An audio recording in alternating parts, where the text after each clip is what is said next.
The Treasurer was speaking today at a meeting of the Institute of Public Administrators. These are the people charged with spending our money in local council, government departments and statutory authorities. Mr Booth described his recent budget as one of moderation, with little joy to government departments. This is because of continual constraints on the money available. Mr Booth highlighted, however, a strong commitment to capital works, with a $4 billion allocation this year. Most of the money is coming from overseas borrowings. On Monday, New South Wales negotiated a $75 million loan from a Japanese bank, the third such loan this year. But the Treasurer stressed that accountability is a top priority. He says the Public Accounts Committee has been given real teeth. What about those departments that suddenly find they haven't spent all their money and have a big rush at the end of the financial year? Is that a good practice? No, and we're trying to overcome that, particularly this year, by giving them their allocation for 4 months prior to what we were doing previously, so that we see that giving them that sort of information, they will be able to adjust and know that what they're likely to get in the next financial year, and they won't be this necessity to sort of spend up. Will government departments be given a credit if they don't spend? Well, we're trying to work that into the system so that they do get a credit by saving money, by giving the ministers and departments greater flexibility within their allocations.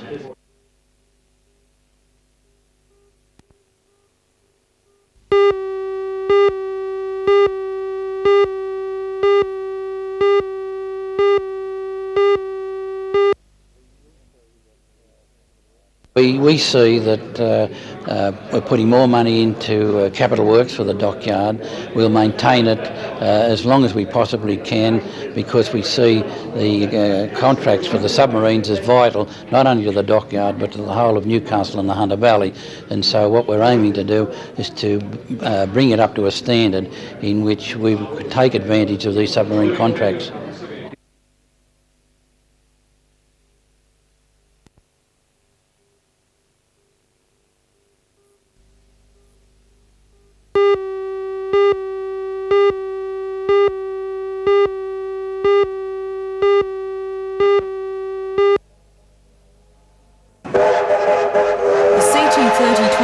Class steam engine was obviously finding the going a little bit heavy and had to enlist the help of the diesel engine to haul the load of festival goers.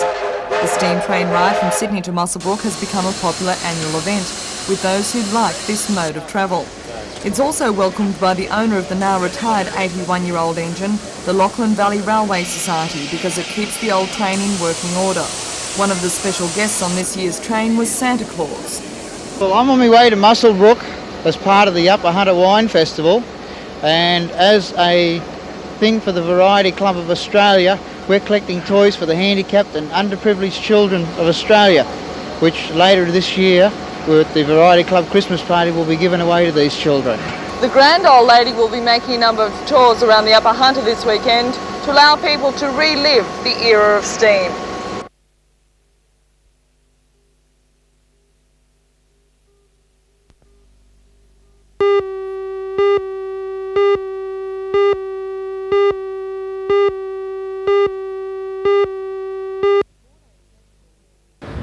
The 4-day festival, which has attracted 22 theatre groups from all over the state, is the second to be held in New South Wales. Each group performs a play with the emphasis on informal discussions afterwards to pick up new ideas and techniques. Sponsored by Westpac and International Year of the Youth, the festival was organised by the Free Wills Theatre. Convener Pat Mitchell. The aim of the festival this year is to bring people who are working in young people's theatre, that is theatre created by young people or adults, but aimed at a young people's audience, to bring them together to share ideas, to share methods of work, to share approaches, to share problems, successes, and hopefully give a solid grounding to the work. Do you think that young people's theatre really has the support of the community? It's a developing thing. People are starting to find out about it, mainly through their children attending young people's theatre workers workshops, going to youth theatre, going to TIE performances in schools, and so it's a developing thing.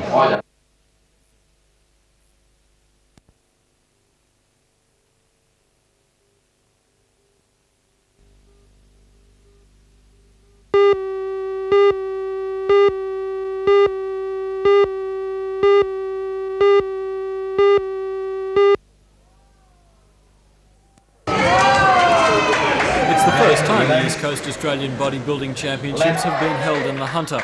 The organisers chose Newcastle this year because of the sport's growing popularity here.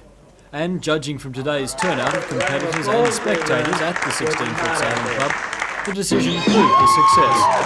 In all, 48 muscle men and women donned their briefs in a bid to show they have the best flex on the east side. They came from as far away as Cairns, the Gold Coast, Canberra and the New South Wales South Coast. Throughout the day they flexed and posed for the pre-judging, but the best will come tonight. As well as an appearance by Mr Australia and 3 times heavyweight champion Terry Mitsos, the highlight of the competition will be the final routines and judging, which culminates in bodybuilding's grand finale, the pose down.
The nearly 40 boats that took part in today's first Hawkins Classic provided a spectacular sight as most crossed the starting line flying spinnakers.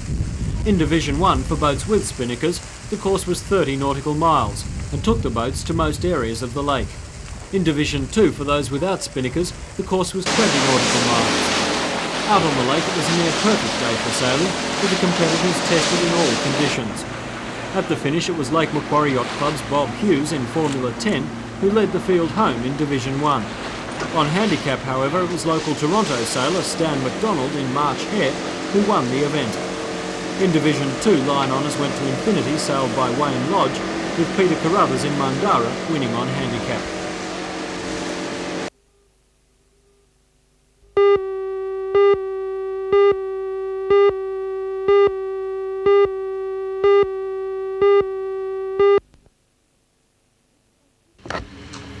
Mr Efthymios Zafiris took up his appointment as Greek ambassador to Australia 2 months ago. Since then he's endeavoured to see as much of the country and to meet as many members of the Greek community as possible. In Newcastle today, a service was held at the Greek Orthodox Church at Hamilton to mark the arrival of the ambassador and his wife Marie. This was followed by a tour of inspection of the city. Although the visit was a fleeting one, the ambassador said he would be back to visit the major towns throughout the Hunter Valley and some of the 4,000 people of Greek extraction who have made the region their home.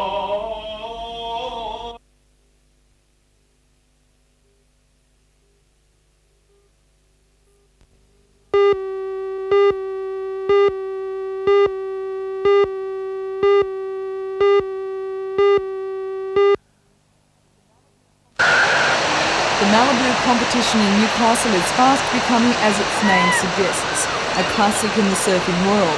Surfers came from Queensland, Sydney and everywhere in between to compete in the events. But what is the big Malibu's appeal? Contest coordinator Ron Rudder. I think it's the enjoyment of it. If you've been out there competing like I have, there's no push or hassle and bustle, everybody's enjoying it. the way it was 20 years ago. It's really great. And for the first 2 days, the surf was disappointingly small. Still, the enthusiasts weren't deterred, because they say that's one of the best qualities of the Mals. You can ride them in almost any sized surf and still have fun on them. And have fun they did.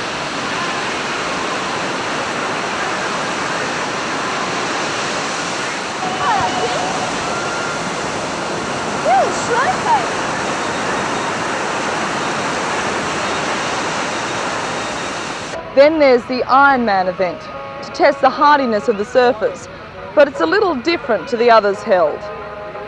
The relay began with scoffing down a cold meat pie, then competitors had to run around a surfboard, scull a can of hot, well-shaken beer, pick up their boards and paddle around a buoy before coming back to tag their teammate. Some competitors found it a little difficult to eat the pie, but what's one man's discarded cold pie is a dog's unexpected dinner. The competition was tough in all 3 titles, with Ray Glee from the Gold Coast taking out the open event, Peter Cornish from the Newcastle Steel City Club won the Masters final, and fellow club member Steve Butterworth took out the Old Malibu event.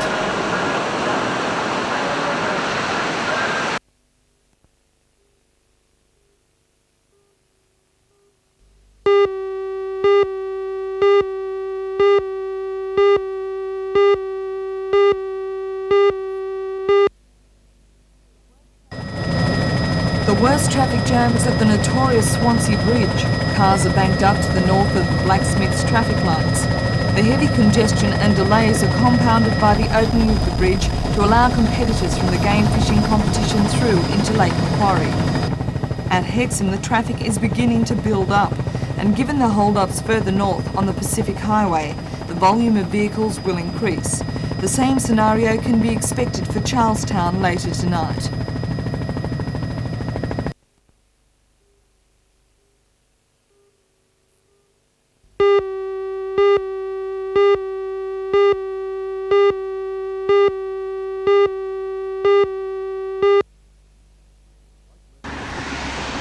Like most country towns, Abbermain was a peaceful community with very little crime. But in recent months it's been shattered with repeated vandalism.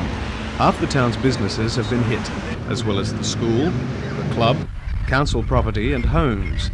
Residents are outraged and have collected and posted a $1,000 reward. But some say that isn't enough. Well, to me, I think we should hire someone to come into town to try and clean these kids up. The police cannot do enough. Their hands are tied with this law. Well, the council won't be hiring any hitmen, but they do have a plan of their own. We have a deputation organised through our state member Stan Neely to the Minister Anderson with a view to having extra police put in Abbermain. The vandalism is not restricted to breaking shop windows and uprooting trees. This electrical box at the Oval was tampered with. And volunteer greenkeeper Bob Bain suffered a violent electrical shock, a hazard made worse by his heart condition. Sort of thing. Things are different in Abbermain now. Oh, shocking the last couple of months. I don't know what's come over the kids and that, you know. This is Abbermain's police station. And just at the moment it's unmanned. You have to contact Cessnock or Curry if you want police. And given the current situation here in Abbermain, this is the thing that is concerning residents. The police are only here some of the time. If it keeps going, well, I might as well shut my doors and get out because I can't keep, just can't afford it. The mood of Abbermain is probably best summed up by Alderman Plunkett, who says, if we don't control the hoods will control us.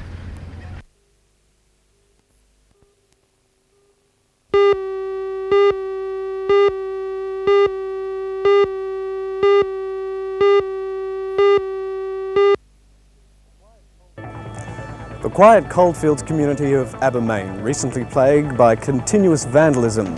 Police seem powerless to stop it. Local residents are outraged. Details, NBN News, tonight at 6.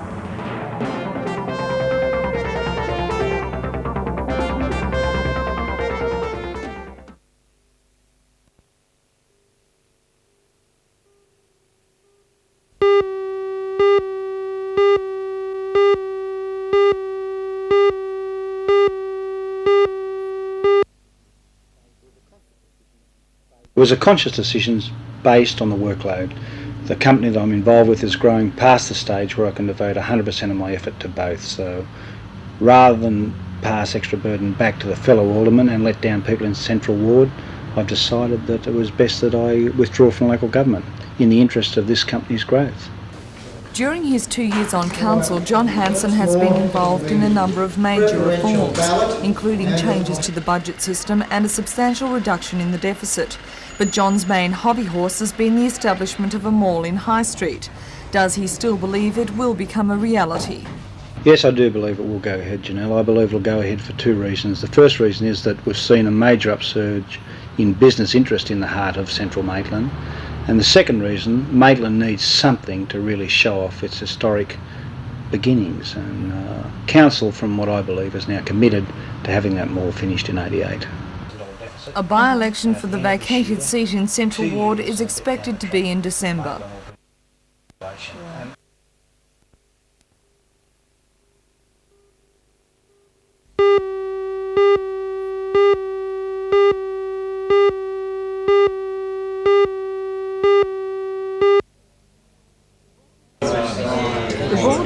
A new management structure with subcommittees to utilise the board's vast experience in tourism.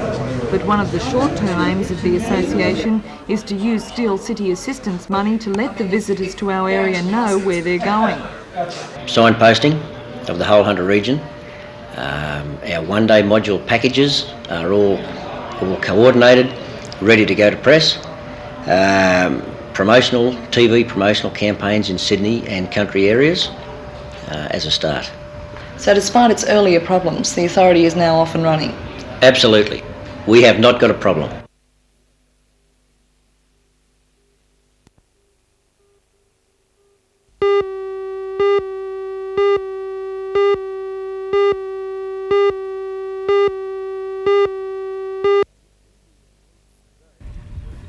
Today, the media were raising money for Richard Cusick, former captain of Hamilton first grade rugby union team.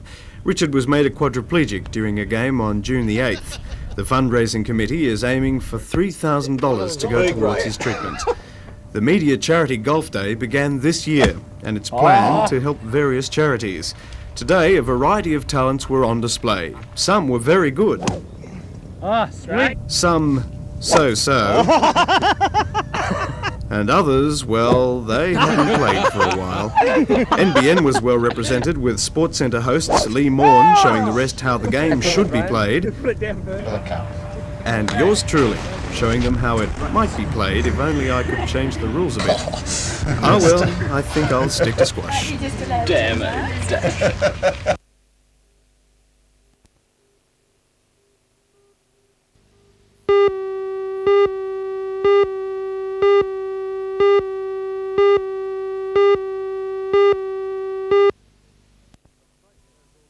Australia has ordered 75 of the $43 million aircraft. 5 have already arrived and are based at Williamtown. The stress problem involves cracks, which can show up where the wings and fuselage are joined. The problem was disclosed yesterday by the US Navy, which says fatigue tests show that the working life of the plane could be cut by a third.